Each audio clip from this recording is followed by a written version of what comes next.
Lord, in the name of the Lord Jesus Christ, I just want to thank you again, hallelujah, our team, Marilao, Revival Church Marilao, for inviting me here.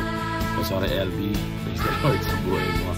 Hallelujah. And I know we are expectant na makarinig tayo sa Panginoon this evening, and I just want to share na yung very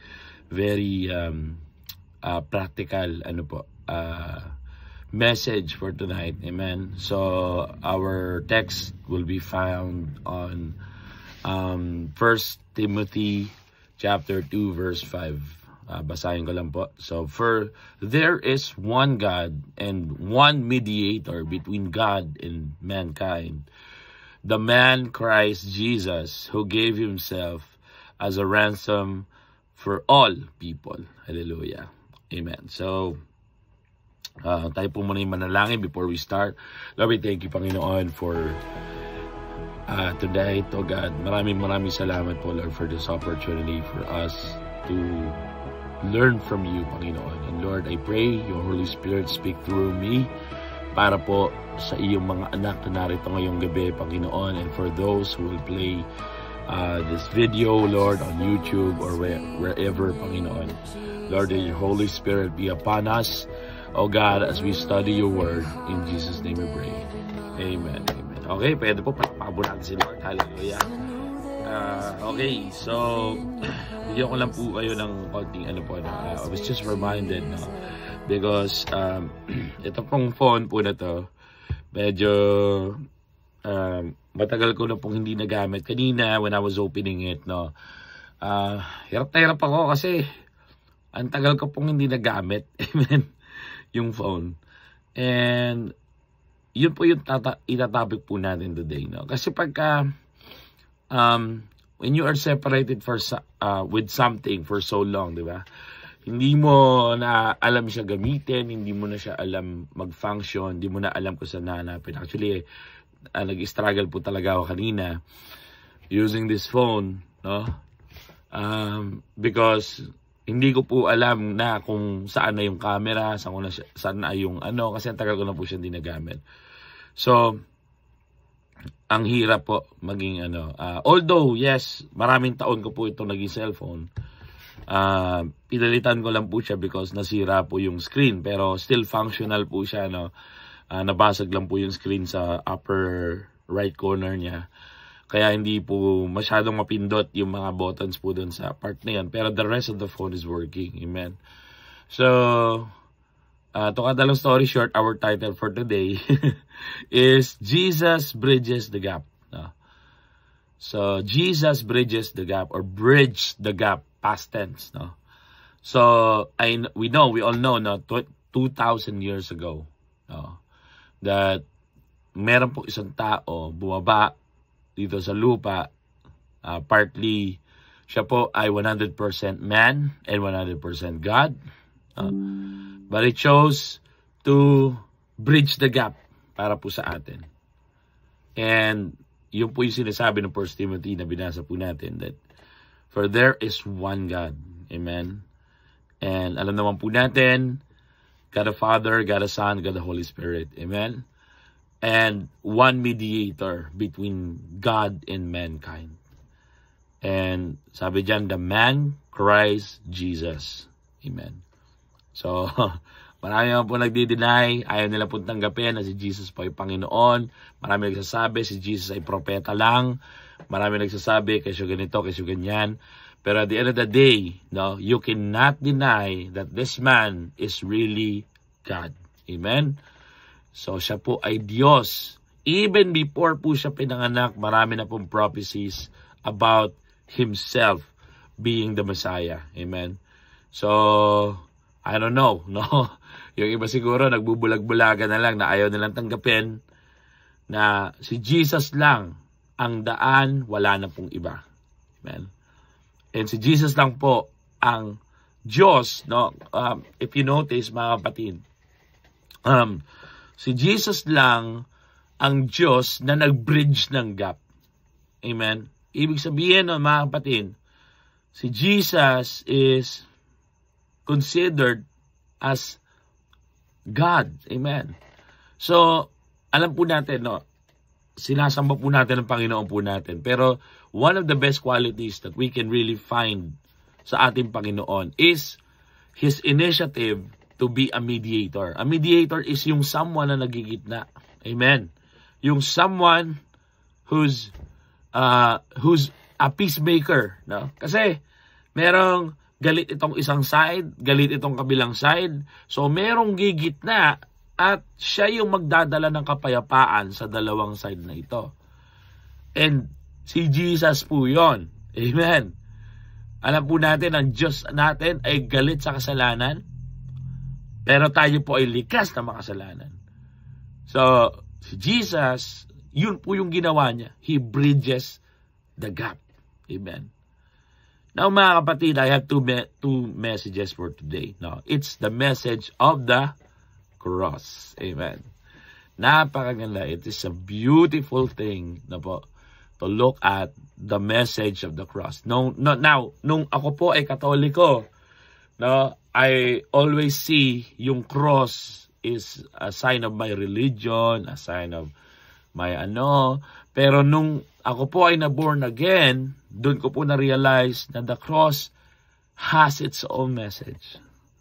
Actually, yung isang itatitle ko po sana dito, The Message of the Cross. Diba? Pero Jesus tells, He is the cross. Amen. Si Jesus po yun. Whenever we see the cross, ang naaalala, kahit wala pong tao nakalagay doon, si Jesus po ang naiisip po natin doon. Amen. And kahit balik-balik tayo, kahit sino tanungin mo, the moment they see the cross, they immediately think of Jesus. Because, alam naman po natin, si Jesus lang po ang gumawa po noon. Amen. And we have a wonderful God, a loving God. Amen. Kaya, mahal na mahal tayo ng Panginoon. And, pinakita niya po yun sa pamagitan ng pagkamatay niya sa krus ng Kalbaryo. Now, mga kapatid, Jesus bridged the gap. Now, bakit po may gap? No? Kasi sa Isaiah chapter 59 verse 1, sabi po, surely the arm of the Lord is too short to save, nor his ear too dull to hear. But your iniquities have separated you. Amen. Wala po tayong maililihim sa Panginoon. Lahat po ng kasalanan na meron po tayo, no, whether kasalanan ng mga magulang mo, kasalanan ng mga kanununuan mo, kasi iniquities po pinag-uusapan yan, have separated you from God. Your sins, sabi pa doon, no, have hidden His face from you. Hallelujah. No wonder why, bakit ang hirap mag-flow. Tataas mo kamay mo, hindi mo maramdaman ang presence of God, ang hirap umiyak sa Lord. Bakit ganito, Lord? Bakit yung mga katabi ko nag-iiyakan na? Bakit yung mga katabi ko nagtutumbahan na? Bakit ako hanggang ngayon hindi ko maramdaman? Wala akong maramdaman presence of God. Kapatid, you need to check. Amen. Are you in line with the Lord? Are you, alam niyo mga kapatid, is your life surrendered to God? Or patuloy pa din ba tayo sa paggawa ng kasalanan? Again, the Holy Spirit, every time we commit mistakes, no, hindi ko po sinasabing perfect na po tayo. May mga nagkakasala pa din po sa atin. Pero it's your awareness, no, of the whole, na alam mo na nasa iyo ang Holy Spirit and you always ask to for forgiveness. Amen. Laging nasa iyo ang Holy Spirit. Amen. And you need to be aware na nasa akin kasama ko si Lord. Amen. And you need to ask for forgiveness every single time nagkakamali tayo. Mga kapatid. Because why? Sabi dyan, no? Have hidden His face from you. Alam niyo mga kapatid, the worst, alam niyo sa impyerno, okay? That is ang doon, bukod sa apoy, no? The torture, the people will experience in hell, no?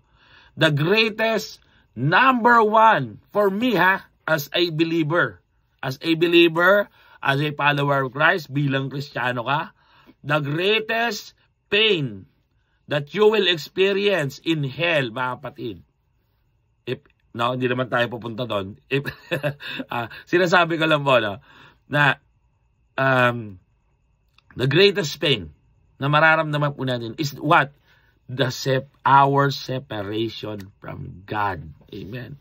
And hindi po yon 1 day lang, hindi po yon 2 days lang, 1 week, pag nagkamali ka, no? No, it's eternal. Amen. That is the worst punishment. Hindi mo mararamdaman yung love ni Lord doon. Hindi mo na mararamdaman yung yakap ni Lord doon. Kahit umiyak ka, kahit anong gawin mo, hindi ka na maririnig ni Lord doon.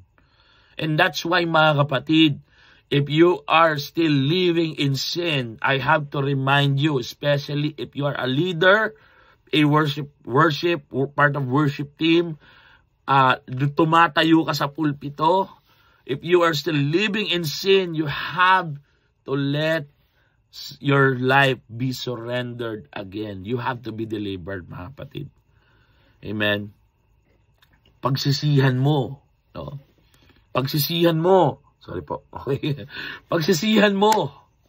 Amen. Magbalik laog ka sa Diyos. God is, yung sinabi na, surely the arm of the Lord, doon sa first part na binasa, surely the arm of the Lord is not too short to save.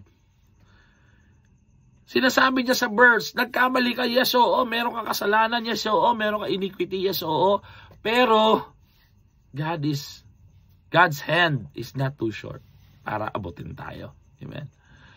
So mga kapatid, wag na po natin pangaraping malayo sa presence of God. Malayo ang presensya ng Panginoon sa buhay po natin. Amen.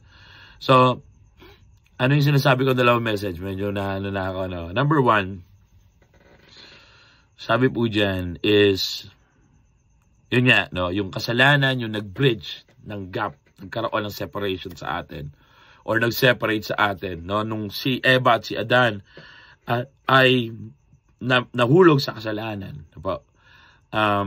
Hindi po sila pwede mag-stay sa presence of God. They have to go out. And that's the reason why, no? Ang kasalanan is very, po sa atin, seryosong bagay po ito. Yes, there is grace, mga kapatid, pero hindi ka dapat magpatuloy sa kasalanan. Because again, yun na nga po, kanina sinabi ko, pag tumatayo ka sa pulpito, it has to be you have to be surrendered daily. No, hindi lang po every Sunday, ha. Lord, okay. Monday naman ngayon, nagkasala ka, halimbawa, nagkasala ka ng Monday. Lord, okay naman kasi mayroon namang grace period, meron pa naman akong time para magsisi, para pagdating ng Sunday, wala na akong kasalanan. Mga kapatid, hindi mo na buhay yan, okay? Yung tipong pagka Sunday, Christian ka. Pagka Monday to Saturday, Egyptian ka. Hindi na po natin buhay yan, mga kapatid. Yes, oo, patatawaran tayo ng Lord. Yes, may grace. Yes, oo. Pero kung ikaw, alam mo sa sarili mo na lingkod ka na ng Lord, you have to, i-push mo yung sarili mo na kayanin mo na, alam mo yung mga kapatid, ang sarap na everyday, no, wala kang iintindihin, itataas mo lang yung kamay mo. Napakadali para sa iyo mag-flow. Napakadali sa iyo para kumonek sa Espiritu ng Diyos. Because, why? Your life is aligned to God. Marami pong preacher ngayon, mga kapatid. Marami pong mga, even pastors, namumuhay sa kasalanan and still preaching the word. No wonder, bakit yung mga members nila di nagbabago ng buhay. Kasi yung pastor di nagbabago ng buhay. Amen? Mga kapatid, mahalata, kahit bago ka, mahalata mo yan. Amen. And nakakahiya sa Panginoon, mga kapatid. So, maiksi lang po yung oras ko, so I really have to go. So, dalawa lang po yung, yung cross, di ba? Yan, di ba, cross? Okay. So, the message of the cross, Jesus bridges the gap. Now, mga kapatid, there are 2 types of bridge. Number 1 is vertical bridge. Okay, vertically. Amen? So, sabihin natin yung word, vertically. Okay, vertically. Sabi po dyan, vertical, kung mapapansin niya, di ba? Ito yung cross. Okay, yan. Saka to, di ba? So, ito muna pag-uusapan natin. Yung nakatayo. Okay? So, that's the part of the cross. It talks about, number 1, intimacy. Okay? Intimacy, because yung Di ba sa cross? Oh, ito mas maiksi. Ito mas mahaba. Okay? So, ang ano dyan is yung vertical, bakit mas mahaba yung nakatayo? Okay? Ang ibig sabihin nun, longer hours. Mga kapatid, in terms of intimacy, when you're talking to God, no? In order for us, kasi mga kapatid, si Jesus bridged the gap. Now, nung umakyat si Lord sa langit, ikaw na yung naging bridge. Diba? Ikaw na yung naging liwanag. Kaya nga nasa atin yung banal na spirito. Amen. Dahil yung trabaho na iniwan sa atin ng Panginoon, is individually sa atin, tayo yung maging tulay. So in order for us to be a very effective, si Jesus binreach niya yung gap. Sinagip niya tayo, kaya tayo nasa church ngayon. Amen. Binreach niya yung gap in order for us to be a bridge ourselves. Diba? So, di ba sinabi doon, Kings of Kings. So yung maliit na K na Kings, tayo po yun. Okay. Sons and daughters of God. Ayan. So, yung bakit mas mahaba yung nakatayo is because we need to spend time with the Lord in order for us to be an effective bridge. Amen? So, intimacy. Babalik na naman tayo doon. Mahirap mag-build ng intimacy if you're still living a sinful life. If you're still compromising.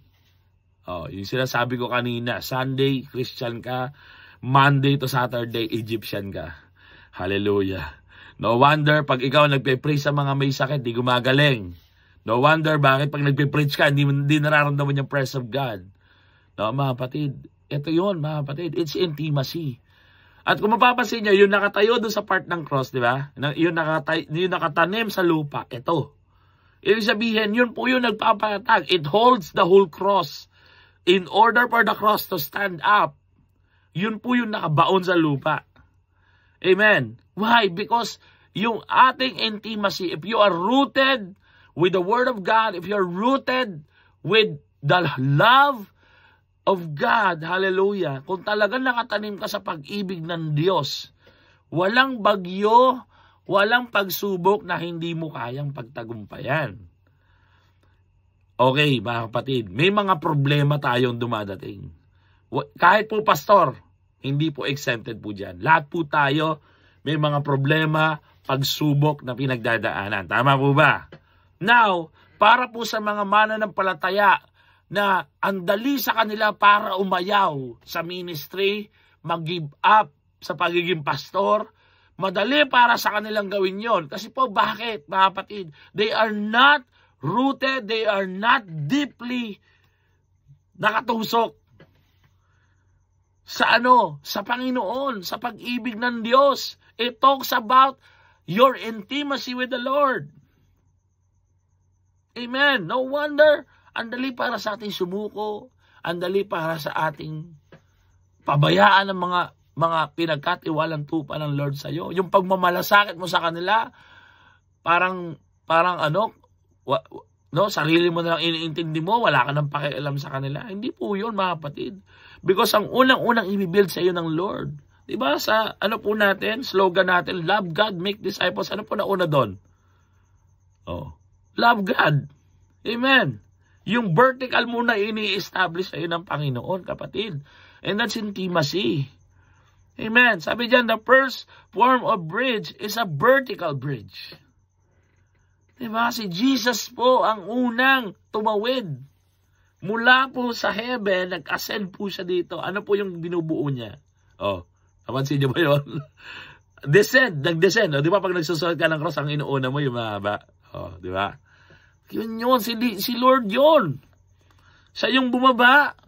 And then, yun yung bridge. Kaya tayo nakatanggap ng salvation. We owe it all to God. Sabi ng Bible, walang karapat-dapat ni isa. For sabi doon sa Romans, di ba? Sabi po doon na for everyone has fallen short to the glory of God. Everyone.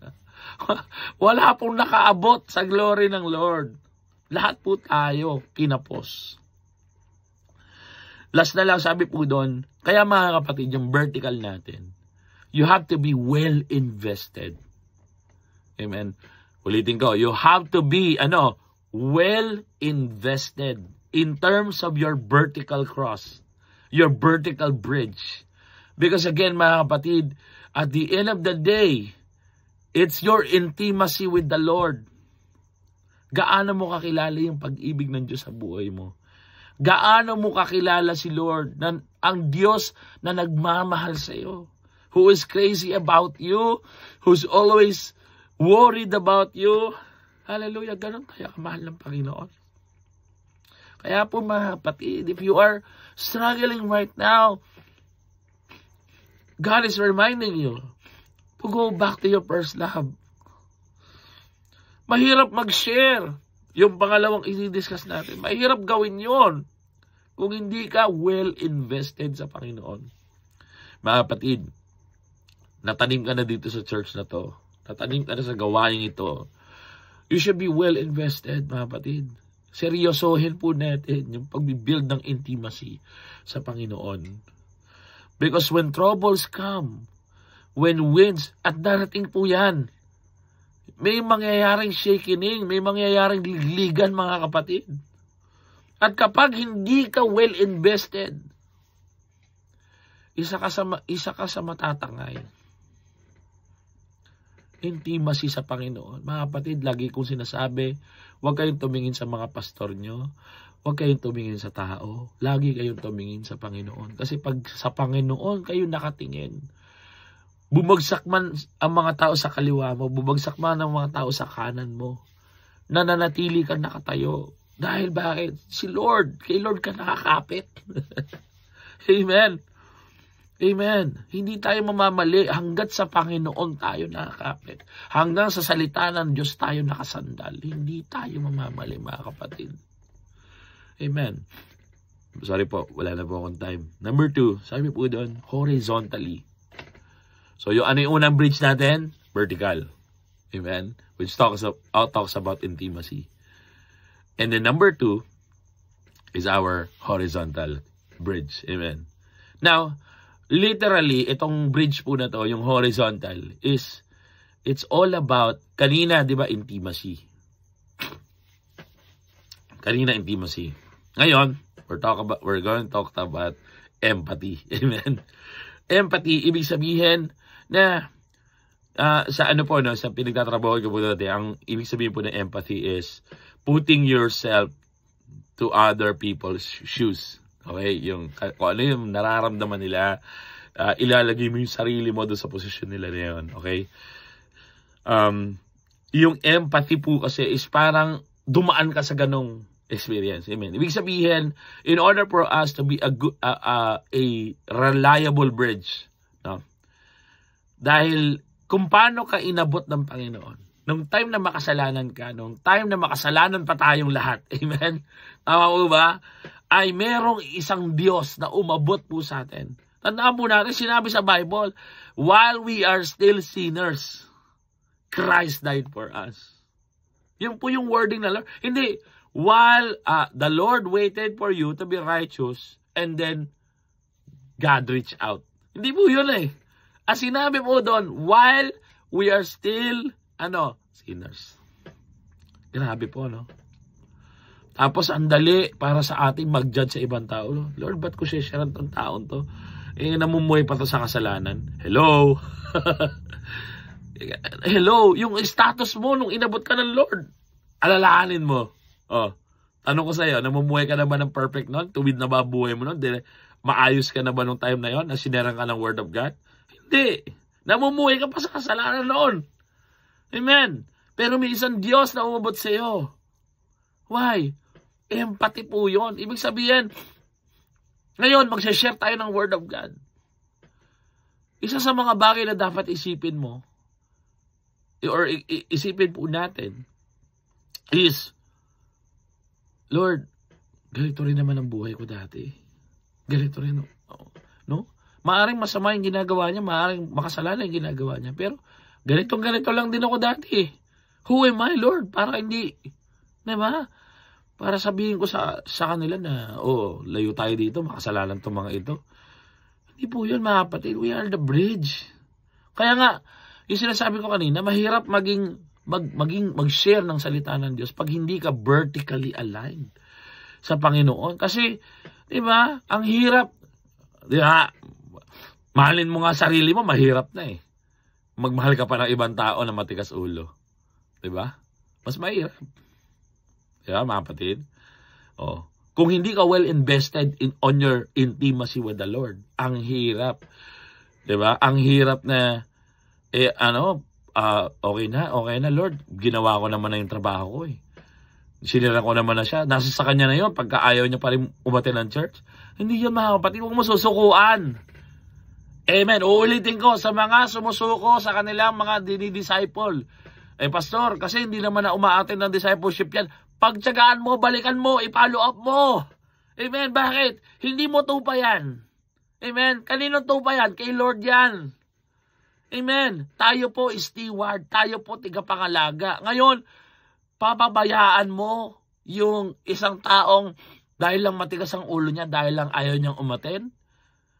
Mga kapatid, kung babalikan mo, ganyan din po tayo katigas ang ulo dati. Pero pinagtiyagaan po tayo ng Lord. Nakita niyo yung mga kapatid.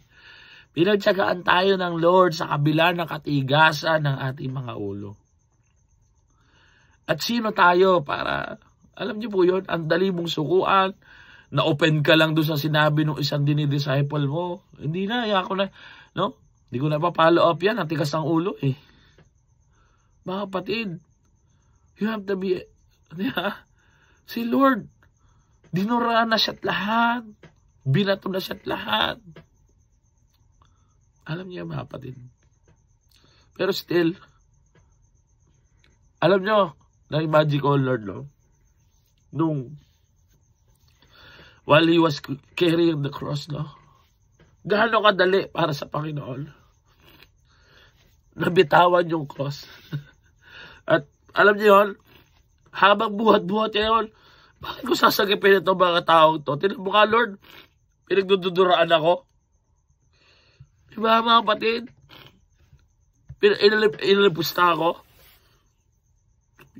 Diba? Gaano kadali para sa Panginoon? Nabitawan yung krus. At iwanan tayo sa ere. Pero alam mo mga kapatid, hindi ginawa ng Lord po yun. Kaya kung ikaw pastor ka, and may mga members ka na at titigas ng ulo, alalahanin mo si Lord. Hindi siya sumuko sa iyo. Anong karapatan po natin na sumuko sa mga taong pinagkatiwala ng Lord po sa atin? Kaya mga kapatid, mahirap maging tulay. Pero mga kapatid, ito po yung iniwanan ng trabaho sa atin ng Panginoon.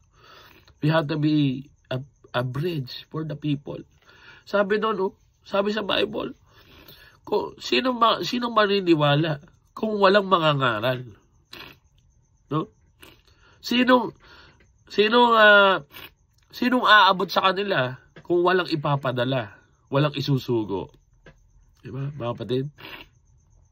Tayo po ang sinugo ng Panginoon para sa family po natin. Maatim po ba natin na masunog sa apoy ng impyerno ang ating mga mahal sa buhay, ang ating mga kaibigan, ang ating mga kamag-anak, mga kapitbahay? Hallelujah, Lord. Mga kapatid, we have to bridge the gap. Mga kapatid, para sa Panginoon. And then, alam niyo mga kapatid, yung kanina, di ba sabi ko sa vertical, longer hours. Dito sa horizontal, shorter hours. Mga kapatid, kung mapapansin niyo ang buhay ni Jesus, hindi ko po sinasabing wag na tayo mag-spend time sa ating mga kapatiran. Okay? Wala po akong sinasabing ganyan. Ang sinasabi ko lang po mga kapatid, mas mahaba dapat ang oras natin sa intimacy natin sa Panginoon compared sa spending time natin sa mga tao. Okay? Yun po ang ang priority mo, intimacy with the Lord. Yes, oo, may fellowship. Yes, oo, may bonding. Yes, oo, may mga kwentuhan na ganito, ganyan. Pero minsan, even Christians, ay nagiging marites yung ating kwentuhan na wala na kabuluhan, hindi na Bible ang ating pinag-uusapan, to be honest, Hindi na about patungkol kay Lord ang ating pinag-uusapan. Pero at the end of the day, mga kapatid, ang relasyon natin sa Panginoon, yung pa din na magmamatter. Kaya yun ang i-priority mo. Mga kapatid, siguro, kaya, ba't gano'n, Lord? Ba't hindi ko maintindihan? Hindi lumalabas sa akin yung kapangyarihan mo. Yun ang i-check mo. Amen? Isa sa mga i-check mo, mas mahaba ba ang oras mo sa tao kaysa ang oras mo sa Diyos?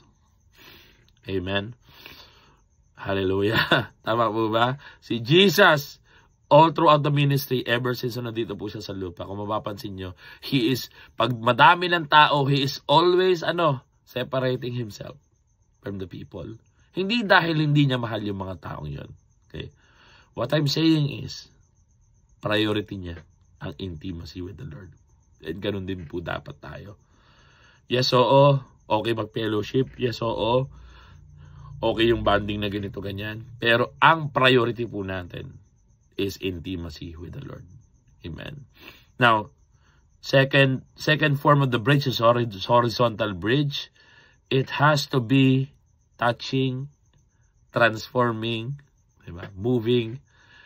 Sabihin, mga kapatid, may mga bagay sa buhay po natin na kailangan magkaroon ng impact sa ibang tao, diba? Are we impacting our family? Are we impacting bilang Kristiyano? Nag-i-impact ka na ba ngayon sa family mo, personal family mo, sa trabaho mo, sa negosyo mo, sa school mo? Amen? Are you making an impact? Horizontally, ibig sabihin, are you reaching out to people? Are you being a bridge? Hallelujah. Sa ating pong sa mga tupang naliligaw, sa mga taong walang direksyon ng buhay. At kanina, sabi ko doon, well invested sa vertically. Ngayon, sa horizontally, alam nyo kung ano? Well established. Mga kapatid, ang una, love God. Amen. Sorry po, wala na po akong oras. Ang una, love God. Amen. So, love God and mahirap magmahal kung hindi ka nag-i-invest. Diba? Sa mga kalalakihan po, nung naliligaw ka, diba? Bibilan mo ng flowers, bibilan mo ng chocolates, hatid mo sa bahay nila, araw-araw. Diba? May time pa na gagawa ka pa ng mga kakaibang bagay, haharanahin mo. Diba? Gagawa ka ng mga letters. Diba? Papadala mo sa kanya. Alam mo yon, may mga bagay tayong ginagawa. Why? Bakit ganun kadali para sa iyo na gumawa ng mga ganung bagay? Why? Because you are well invested in that kind of relationship. Amen? Because you know na valuable sa akin tong babaeng to. And that's the reason why it's almost ganun, Hindi mahirap para sa akin mag-invest. At ganun din po sa Panginoon. And then ganun din yung sa horizontal, di ba? Well established. Ibig sabihin na dapat establish ka. Nakilala kang Kristiyano, hindi lang sa church. Okay? Kundi pati sa bahay nyo, sa negosyo mo, sa trabaho mo, pagka nasa school ka, kilala kang Christian. Well established dapat sa kanila yon na ikaw ay bridge ng Panginoon. Mga kapatid, ito po yung panahon na hindi na po tayo dapat patumpik-tumpik pa. Hindi na po, kasi malapit nang bumalik si Lord. Amen? So, hindi na po tayo dapat, wala na po dapat hesitation. Amen? Sa atin. Amen po ba yan, mga kapatid? So, hallelujah. I hope may natutunan po kayo sa ating pinag-aralan ngayong gabi po ito. And maraming salamat po again for the opportunity to share the message of God. Again, Jesus bridged the gap. So we have to be a bridge then po.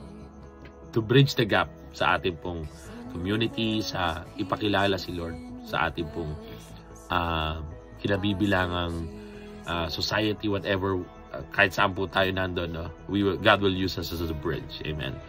But again, the most important thing is for us to build relationship first with the Lord in order for us not, kasi mga kapatid, maraming rejection ka may encounter. Amen. Whenever you share the word of God. Pero if you are well invested in your intimacy with the Lord, no, it's never too hard for you, mga kapatid, because God will strengthen you, God will encourage you. Amen. Every time na ikaw ay mapaghihinaan ng loob, madi-discouraged with all the rejections you have encountered. And at the end of the day, no, God will get the glory. Amen. God will get the honor, the praise. So let's pray. Hallelujah. Lord, we thank you, Panginoon, for the wonderful message, oh God, that you, Jesus, Lord, is our mediator, oh God. And Lord, thank you for bridging the gap for all of us. Na hindi mo kami sinukuan, Panginoon, until our lives are 100% surrendered to you, oh God. And Lord, help us to do the same thing, Panginoon, while we are still on earth, oh God. Una, Lord, to build a bridge between us and you, to build a relationship, intimate relationship with you, intimacy with you, Panginoon, especially with your Holy Spirit, oh God.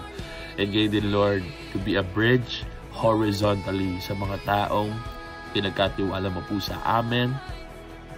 Teach us, Lord, if we're running out of patience, extend our patience, oh God. If we're running out of encouragement, Lord, or we are always discouraged, Lord, prayer po namin na you encourage us, oh God, through your word, Panginoon. Salamat, Lord, sa mga kapastoran, Panginoon, mga leaders, mga disciples, oh God, who never gave up on us, Panginoon.